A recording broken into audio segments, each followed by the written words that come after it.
Carlos Castaneda's The Active Side of Infinity, Chapter 3, Beyond Syntax, Part 4, Inorganic Awareness. At a given moment in my apprenticeship, Don Juan revealed to me the complexity of his life situation. He had maintained, to my chagrin and despondency, that he lived in a shack in the state of Sonora, Mexico, because that shack depicted my state of awareness. I did not quite believe that he really meant that I was so meager, nor did I believe that he had other places to live, as he was claiming. It turned out that he was right on both counts. My state of awareness was very meager, and he did have other places where he could live, infinitely more and comfortable than the shack where I had first found him. Nor was he the solitary sorcerer that I had thought him to be, but the leader of a group of 15 other warrior travelers, 10 women and 5 men. My surprise was gigantic when he took me to his house in central Mexico, where he and his companion sorcerers lived. "Did you live in Sonora just because of me, Don Juan?" I asked him, unable to stand the responsibility, which filled me with guilt and remorse and a sensation of worthlessness. "Well, I didn't actually live there," he said, laughing. "I just met you there." But you never knew when I was coming to see you, Don Juan. I had no means to let you know." "Well, if you remember correctly," he said, "there were many times when you didn't find me. You had to sit patiently and wait for me, for days sometimes. Did you fly here from Guaymas, Don Juan?" I asked, in earnest. I thought that the shortest way would have been to take a plane. "No, I didn't fly from Guaymas," he said with a big smile. "I flew directly to the shack where you were waiting." I knew that he was purposefully telling me something that my linear mind could not understand or accept, something that was confusing to me no end. I was at the level of awareness in those days when I asked myself incessantly a fatal question. What if all that Don Juan says is true? I didn't want to ask him any more questions because I was hopelessly lost, trying to bridge our two tracks of thought and action. In his new surroundings, Don Juan began painstakingly to instruct me in a more complex facet of his knowledge, a facet that had required all my attention, a facet in which merely suspending judgment was not enough. This was the time when I had to plummet down into the depths of his knowledge. I had to cease to be objective, and at the same time, I had to desist from being subjective. One day, I was helping Don Juan clean some bamboo poles in the back of his house. He asked me to put on some work gloves because he said the splinters of the bamboo were very sharp and easily caused infections. He directed me on how to use a knife to clean the bamboo. I became immersed in the work. When Don Juan began to talk to me, I had to stop working in order to pay attention. He told me that I had worked long enough and that we should go into the house. He asked me to sit down in a very comfortable armchair in his spacious, almost empty living room. He gave me some nuts, dried apricots, and slices of cheese, neatly arranged on a plate. I protested that I wanted to finish cleaning the bamboo. I didn't want to eat, but he didn't pay any attention to me. He recommended that I nibble slowly and carefully, for I would need a steady supply of food in order to be alert and attentive to what he was going to tell me. "You already know," he began, "that there exists in the universe a perennial force, which the sorcerers of ancient Mexico called the Dark Sea of Awareness. While they were at the maximum of their perceiving power, they saw something that made them shake in their pantaloons, if they were wearing any. They saw that the Dark Sea of Awareness is responsible not only for the awareness of organisms, but also for the awareness of entities that don't have organisms. What is this, Don Juan? Beings without an organism that have awareness, I asked, astonished, for he had never mentioned such an idea before. The old shamans discovered that the entire universe is composed of twin forces, he began. Forces that are at the same time opposed and complementary to each other.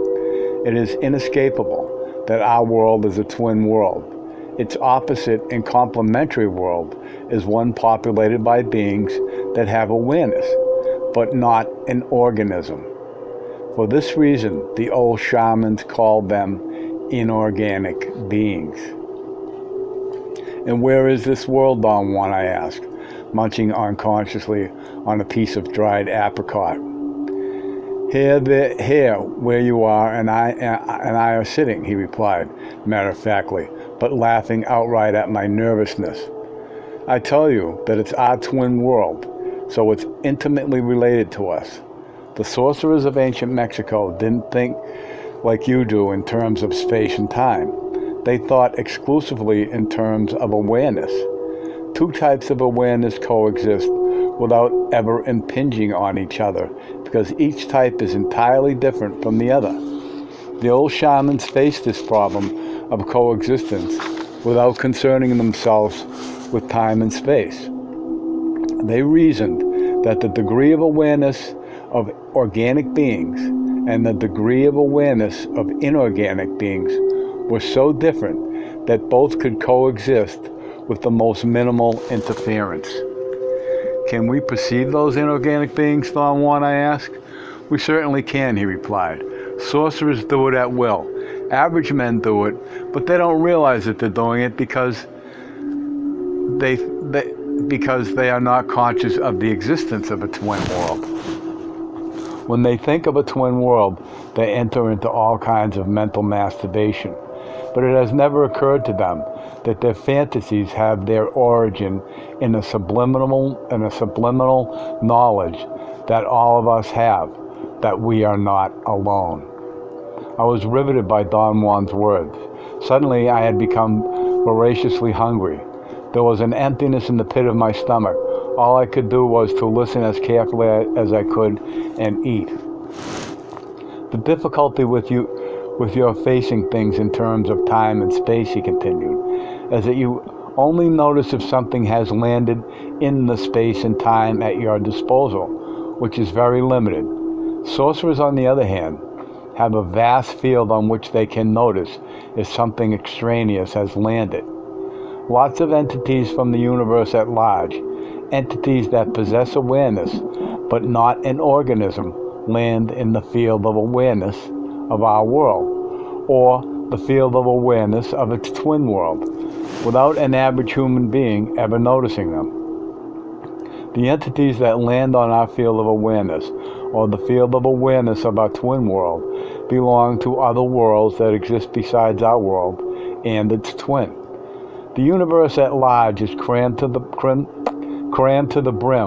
with the worlds of awareness, organic and inorganic. Don Juan continued talking and said that those sorcerers knew when inorganic awareness from the other worlds besides our twin world had landed in their field of awareness. He said that as every human being on earth would do, those shamans made endless classifications of different types of this energy that has awareness. They knew them by the general term inorganic beings. Do these inorganic beings have life like we have life, I asked? If you think that life is to be aware, then they do have life, he said. I suppose it would be accurate to say that if life can be measured by the intensity, the sharpness, and the duration of the awareness, I can sincerely say that they are more alive than you and I. Do those inorganic beings die, Don Juan? I asked. Don Juan chuckled for a moment before he answered. If you call death the termination of awareness, yes, they die. Their awareness ends. Their death is rather like the death of a human being, and at the same time it isn't. Because the death of a human being has a hidden option. It is something like a clause in a legal document, a clause that is written in tiny letters that you can barely see.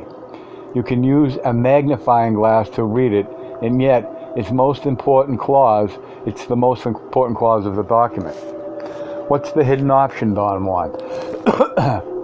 Death's hidden option is exclusively for sorcerers. They are the only ones who have, to my knowledge, read the fine print.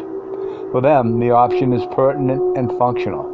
For the average human beings, death means the termination of their awareness and the end of their organisms. For the inorganic beings, death means the same, the end of their awareness. In both cases, the impact of death is the act of being sucked into the dark sea of awareness. Their individual awareness, loaded with their life experiences, breaks its boundaries, and awareness as energy spills out into the dark sea of awareness. But what is death's hidden option that is picked up only by sorcerers, Don Juan, I asked? For a sorcerer, death is a unifying factor. Instead of disintegrating the organism, as is ordinarily the case, death unifies it. How can death unify anything? I protested. Death for a sorcerer, he said, terminates the reign of the individual moods in the body. The old sorcerers believed it was the dominion of the different parts of the body that ruled the moods and the actions of the total body. Parts that become dysfunctional drag the rest of the body to chaos, such as, for instance, when you yourself get sick from eating junk. In that case, the mood of your stomach affects everything else. Death eradicates the dominion of those individual parts. It unifies their awareness into one single unit. Do you mean that after they die, sorcerers are still aware? I asked. For sorcerers, death is an act of unification that employs every bit of their energy. You are thinking of death as a corpse in front of you, a body on which decay has settled. For sorcerers, when the act of unification takes place, there is no corpse, there is no decay. Their bodies in their entirety have been turned into energy, an energy possessing awareness that is not fragmented. The boundaries that are set up by the organism, boundaries which are broken down by death, are still functioning in the case of sorcerers, although they are no longer visible to the naked eye. I know that you are dying to ask me, he continued with a broad smile, if whatever I'm describing is the soul that goes to hell or heaven. No, it's not the soul. What happens to sorcerers when they pick up that hidden option of death is that they turn into inorganic beings. Very specialized, high-speed inorganic beings. Beings capable of stupendous maneuvers of perception. Sorcerers enter into what the shamans of ancient Mexico called their definitive journey. Infinity becomes their realm of action. Do you mean by this, Don Juan, that they become eternal? My sobriety as a sorcerer tells me, he said, that their awareness will terminate the way inorganic beings' awareness terminates. But I haven't seen this happen. I have no first-hand knowledge of it. The old sorcerers believed that the awareness of this type of inorganic being would last as long as the earth is alive. The earth is their matrix. As long as it prevails, their awareness continues. To me, this is the most reasonable statement. The continuity and order of Don Juan's explanation had been, for me, superb. Oh, did I get this thing on? Sorry. I screwed up my microphone here. Where are we? The old sorcerers believed that awareness of this type of inorganic being would last as long as the earth is alive. The earth is their matrix. As long as it prevails, their awareness will continues.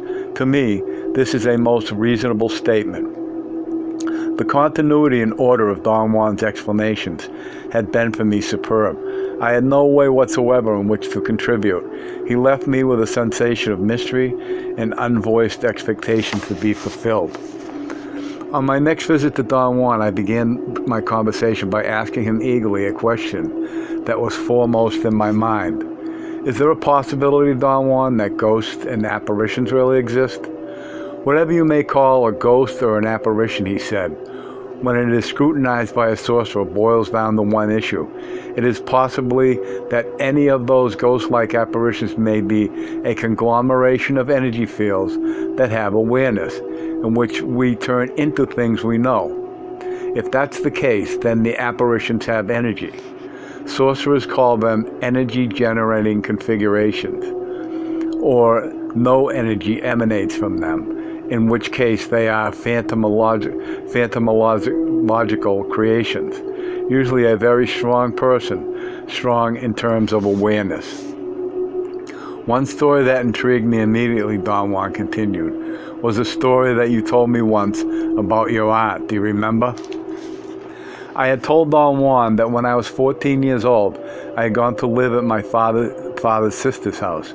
She lived in a gigantic house that had 3 patios with living accommodations in between each of them, bedrooms, living rooms, etc. The first patio was very austere, cobblestone. They told me that it was a colonial house, and this was the first patio was where horse-drawn carriages had gone in. The second patio was a beautiful orchid zigzagged by brick lanes of Moorish design and filled with fruit trees.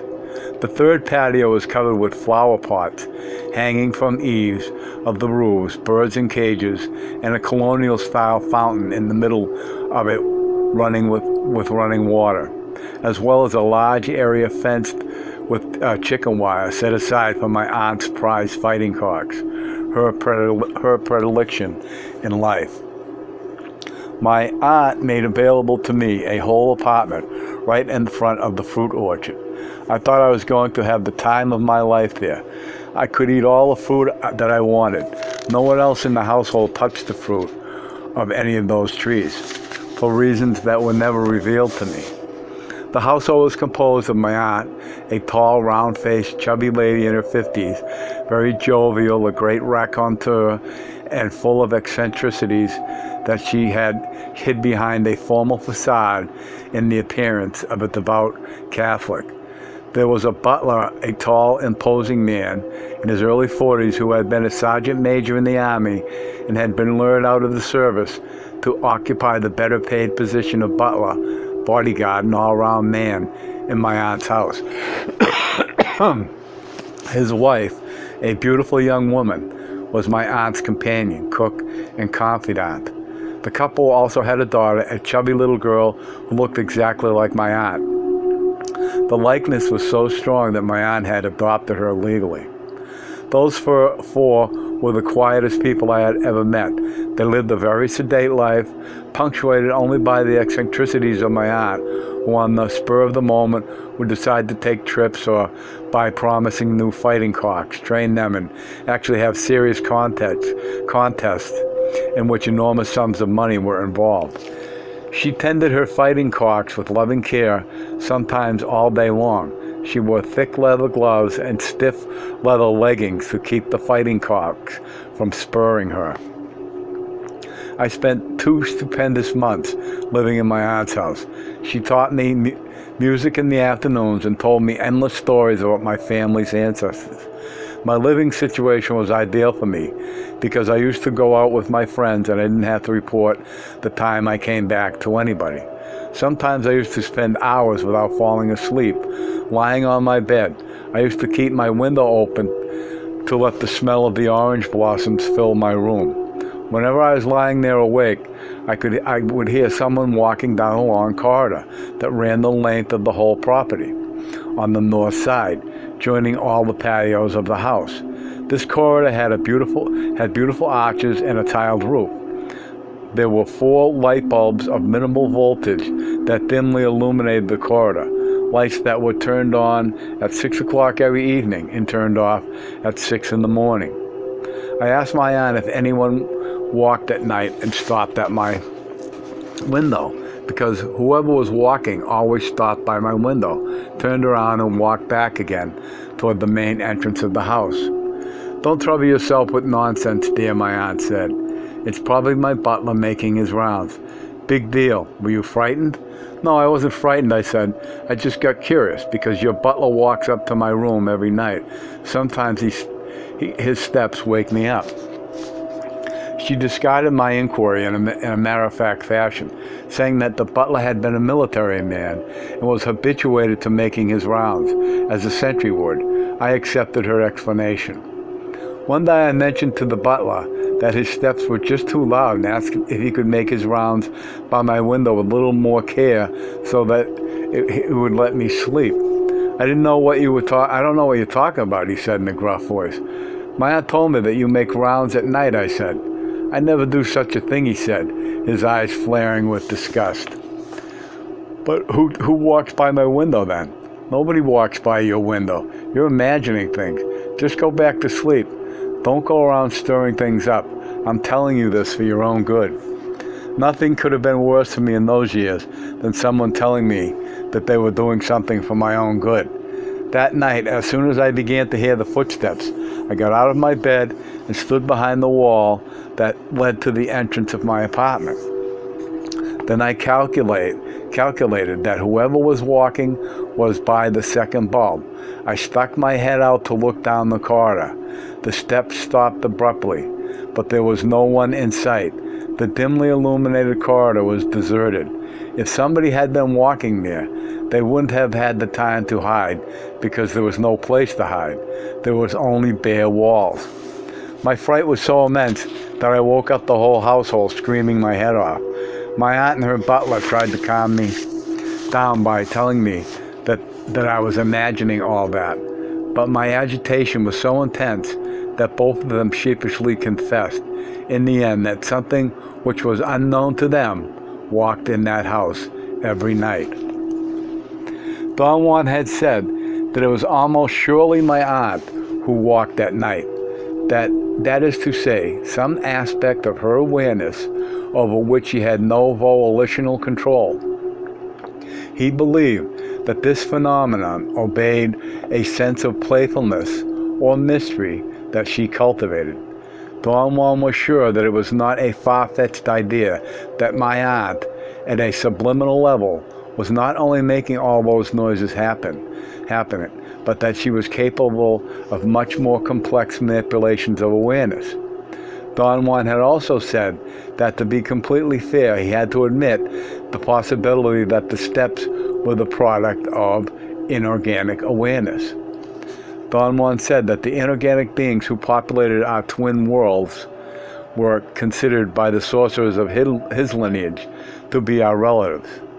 Those shamans believed that it was futile to make friends with our family members because the demands levied on us for such friendships were always exorbitant. He said that type of inorganic being, who are our first cousins, communicate with us incessantly, but that their communication with us is not at the level of conscious awareness. In other words, we know all about them in a subliminal way, while they know all about us in a deliberate, conscious manner. The energy from our first cousins is a drag, Don Juan went on. They are as fucked up as we are. Let's say that organic and inorganic beings of our twin worlds are the children of two sisters who live next door to each other. They are exactly alike, although they look different. They cannot help us, and we cannot help them. Perhaps we could join together and make a fabulous family, business corporation. But that hasn't happened. Both branches of the family are extremely touchy and take offense over nothing. A typical relationship between touchy first cousins. The crux of the matter, the sorcerers of ancient Mexico believed, is that both human beings and inorganic beings from the twin worlds are profound egomaniacs. According to Don Juan, another classification the sorcerers of ancient Mexico made of the inorganic beings was that of scouts or explorers. and by this they meant inorganic beings that came from the depths of the universe, which were possessors of awareness infinitely sharper and faster than that of human beings. Don Juan asserted that the old sorcerers had spent generations polishing their classification schemes, and their conclusions were that certain types of inorganic beings from the category of scouts or explorers, because of their vivaciousness, were akin to man. They could make liaisons and establish a symbiotic relation with men. The old sorcerers called these kinds of inorganic beings the allies. Don Juan explained that the crucial mistake of those shamans with reference to this type of inorganic being was to attribute human characteristics to that impersonal energy and to believe that they could harness it. They thought of those blocks of energy as their helpers, and they relied on them without comprehending that. Being pure energy, they didn't have the power to sustain any effort. I've told you all there is to know about inorganic beings, Don Juan said abruptly. The only way you can put this to rest is by means of direct experience. I didn't ask him what he wanted me to do. A deep fear made my body rattle with nervous spasms that burst like a volcanic eruption from my solar plexus and extended down to the tips of my toes up to my upper trunk. Today we will go to look for some inorganic beings, he announced. Don Juan ordered me to sit on my bed and adopt again the position that fostered inner silence. I followed his command with the usual ease. Normally I would have been reluctant, perhaps not overtly, but I would have felt a twinge of reluctance nevertheless. I had a vague thought that by the time I sat down, I was already in a state of inner silence. My thoughts were no longer clear. I felt an impenetrable darkness surrounding me, making me feel as if I were falling asleep. My body was utterly motionless, either because I had no intention of setting up any commands to move or because I couldn't formulate them. A moment later, I found myself with Don Juan, walking in the Sonoran Desert. I recognized the surroundings. I had been there with him so many times that I had memorized every feature of it. It was the end of the day, and the light of the setting sun created in me a mood of desperation. I walked automatically, aware that I was feeling in my body sensations that were not accompanied by thoughts.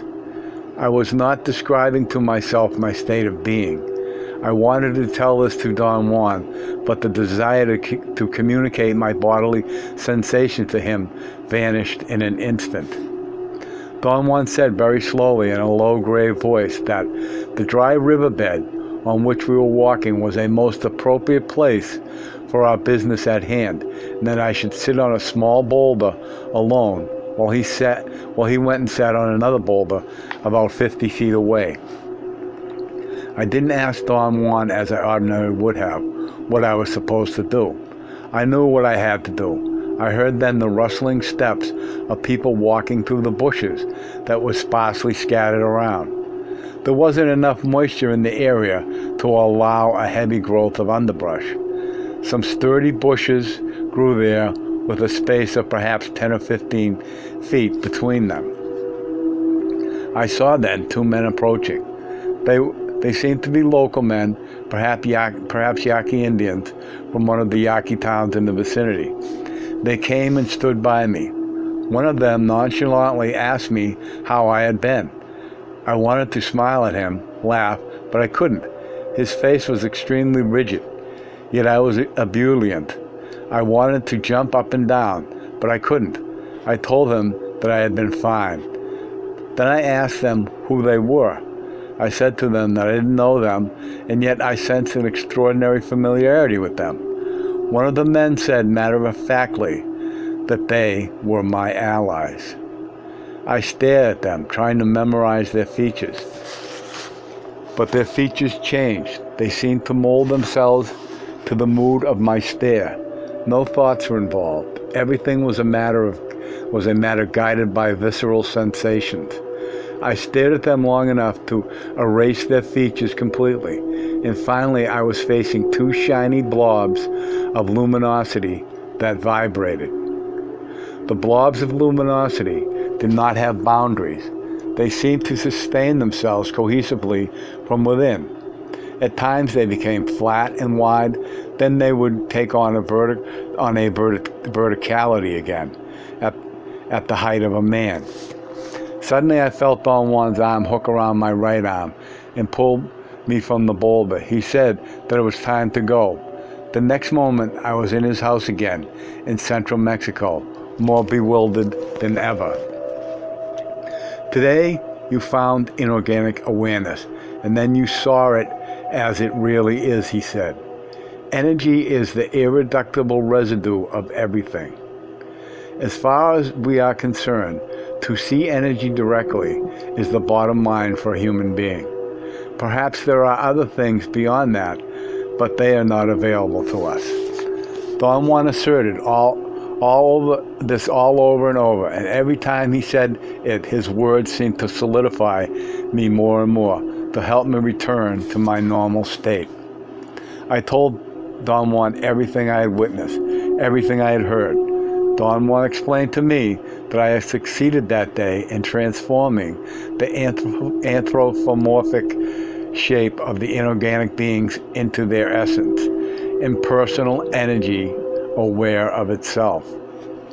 You must realize, he said, that it is our cognition, which is in essence an interpretation system, that curtails our resources. Our interpretation system is what tells us what the parameters of our possibilities are. And since we have been using that system of interpretation all our lives, we cannot possibly dare to go against its dictums. The energy of those inorganic beings pushes us, Don went on, and when we interpret that push as we may, depending on our mood, the most sober thing to do for a sorcerer is to relegate those entities to an abstract level. The fewer interpretations sorcerers make, the better off they are. From now on, he continued, whenever you are confronted with the strange sight of an apparition, hold your ground and gaze at it with an inflexible attitude. If it is an inorganic being, your interpretation of it will fall off like dead leaves. If nothing happens, it is just a chicken shit aberration of your mind, which is not your mind anyways. End of chapter.